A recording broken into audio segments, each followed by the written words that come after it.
All eyes are on Nigeria as Africa's most populous nation and leading economy prepares to go to the polls.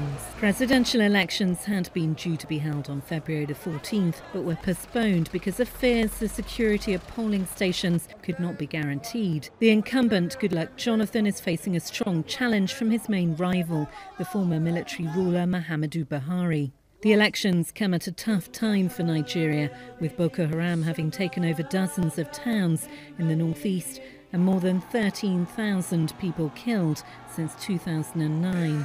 President Jonathan's been heavily criticised for the way he's handled the crisis. But there's been gains in recent weeks after Nigeria's neighbours Niger, Chad and Cameroon joined the fight. The main thing, the key thing, is to make sure that we flush the Boko Haram out of Nigeria and will not allow them to go into any other country.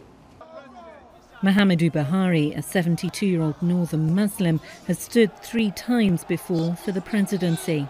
The retired army general built up a reputation for being tough on corruption during his time in power as a military ruler in the 1980s. That could prove his trump card in a country where poverty is widespread and corruption seen as endemic, particularly in the oil sector that drives the country's economy.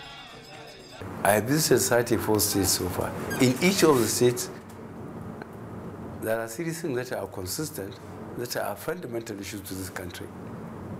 Insecurity, the deterioration of the economy, and corruption. This you can't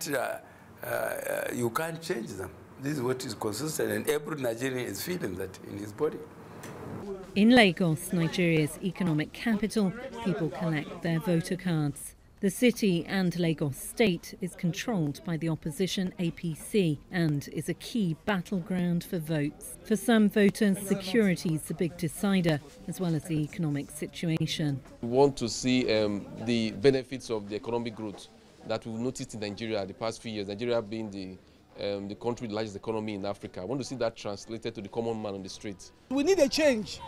You understand, that is justice. Let everything, and the security. Look at these Chibok girls now, we're still looking for them. Nobody knows their whereabouts. There's continued Boko Haram attacks in the northeast. Promises have been made that the hundreds of thousands who fled Boko Haram and are currently in refugee camps in Nigeria will be able to vote. But as election day draws closer, one big fear remains for voters: the very real threat of bomb or suicide attacks on polling stations.